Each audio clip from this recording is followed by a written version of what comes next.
इस अध्याय में हम जानेंगे कि अर्जुन की एक और दुविधा, जो कि मनुष्य अंत समय में कैसे श्री कृष्ण जी यानी कि भगवान को प्राप्त हो जाता है।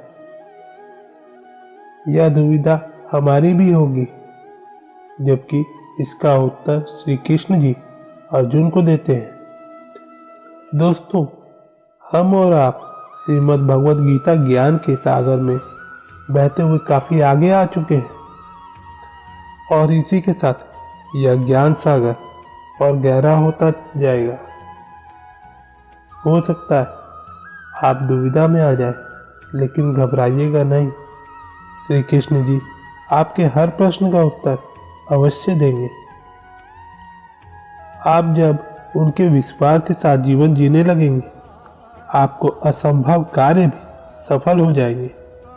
यह मेरा विश्वास ही नहीं, मेरा अनुभव भी है। इसलिए प्रभु के नाम के साथ शुरू करते हैं इस अध्याय के ज्ञान को। जोर से बोलो, जय श्री कृष्ण, राधे राधे। श्री कृष्ण जी अर्जुन के प्रश्न का उत्तर देते हुए बताते हैं कैसे मनुष्य अपने अंत समय में मोक्ष अर्थात श्री कृष्ण जी को प्राप्त होता है। श्री कृष्ण और कोई नहीं, परम ब्रह्मा है, और जो उन्हें मानव समझने की चेष्टा करता है, वो अपना तीनों लोक में नाश ही करता है। श्री कृष्ण जी बताते हैं, ब्रह्मा का अर्थ है अक्षय, जिसका कभी अंत नहीं होता, और कर्म वो होता है जो इच्छाओं को त्याग कर निष्काम भाव से करा जाता है। आगे बताते हैं, अधिभूत वो है जो पल भर या कुछ क्षण के लिए होता है, जैसे कि हम और यह दुनिया। और अधिदेव वो होता है जो अक्षय है अर्थात अविनाशी, जिसका किसी भी लोक में नाश संभव नहीं है। यह सिर्फ श्री कृष्ण जी ही है जो कि परम सत्य और अनंत है। अतः इसका अर्थ दोस्तों यह है, जो अपने अंत समय में श्री कृष्ण जी का नाम जप करते हुए अपने देह त्यागता है, वही श्री कृष्ण जी को प्राप्त होता है। आगे वह बताते हैं कि कौन उनके स्मरण कर पाता है और कैसे वो अपने देह को त्याग करता है। अंत समय में मन जिस भाव में होता है, यानी कि जो सोचता है उसी के अनुसार अगला जन्म पाता है। ऐसा संभव सिर्फ शांत चित्त योगी ही कर सकता है। हमारे जैसा मोह माया से ग्रस्त व्यक्ति कदापि नहीं। श्री कृष्ण जी कहते हैं, ऐसा योगी बनना आसान नहीं।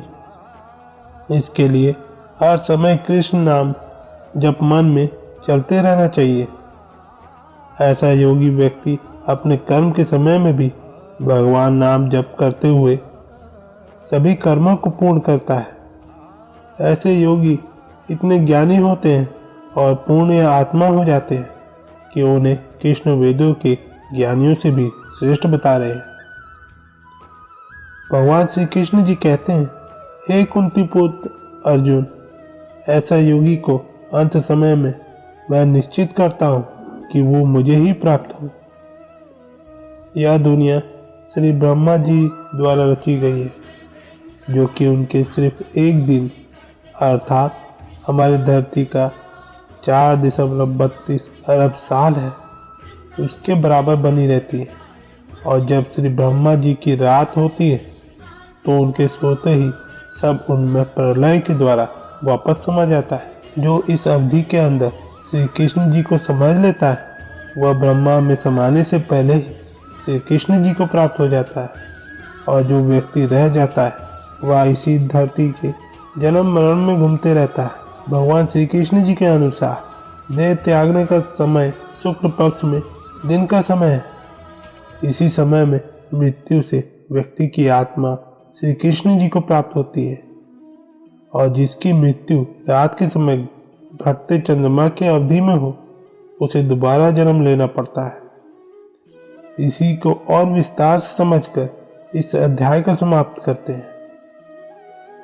दोस्तों, कुछ मित्रों का कथन है कि भक्ति बुढ़ापे का काम है, तो मैं यह थोड़ा उनकी बात को कटाक्ष करना चाहूँगा और कोशिश करूँगा कि वह श्री कृष्ण की बात को समझकर सही मार्ग चुन लें। जैसा कि श्री कृष्ण जी ने बताया है कि अंत समय के भाव अनुसार ही हम दूसरा जन्म पाते हैं, और उस समय भाव प्रेम भक्ति का हो तो हम जन्म से मुक्ति पा लेते हैं और श्री कृष्ण जी को प्राप्त कर लेते हैं।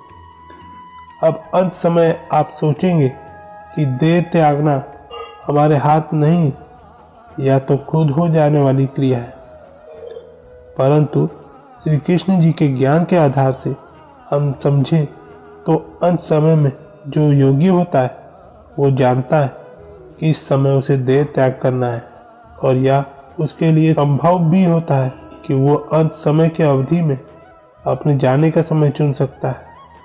अब जो व्यक्ति कहते हैं बुढ़ापे में भक्ति करना सही है, जवानी तो भोग के लिए है, उनकी सोच गलत है, क्योंकि भगवत गीता के अध्याय 18 में श्री कृष्ण जी ने इस बात को बताया है कि जो मेरे भक्त हैं उनकी मृत्यु के समय हो सकता है वो मेरा ध्यान न कर पाए, जिसके कारण वो मुझे प्राप्त नहीं हो, लेकिन वो भक्त मुझ पर विश्वास कर अनंत भक्ति से शुद्ध हो जाता है, और उसके अंत समय में उसके हृदय में मैं खुद वास कर अपना नाम जप उससे करवाता हूँ और निश्चित करता हूँ कि मेरा भक्त हर अवस्था में मुझे ही प्राप्त हो। लेकिन जो भक्ति ही मतलब में आकर बुढ़ापे में शुरू करने का प्रयास करे वो श्री कृष्ण जी को प्राप्त नहीं कर सकता, क्योंकि उसका हृदय पूरा जीवन काल तो भोगों में रहा है, और अंत समय वो भक्ति से इतनी शुद्धता नहीं पा सकता कि श्री कृष्ण जी उसके हृदय में वास कर पाए। तो दोस्तों, चुनना आपको है, सही और गलत। भगवान ने मानव प्रेम में यह रहस्यमय ज्ञान हमें श्रीमद् भगवद गीता के रूप में दिया है। तो दोस्तों, आज की वीडियो बस यहीं तक की थी। अपना ख्याल रखिएगा, और हाँ, वीडियो पसंद आती है तो लाइक शेयर सब्सक्राइब कमेंट करना ना भूलें। मिलते हैं आपसे अगले वीडियो में। धन्यवाद। जय श्री कृष्ण।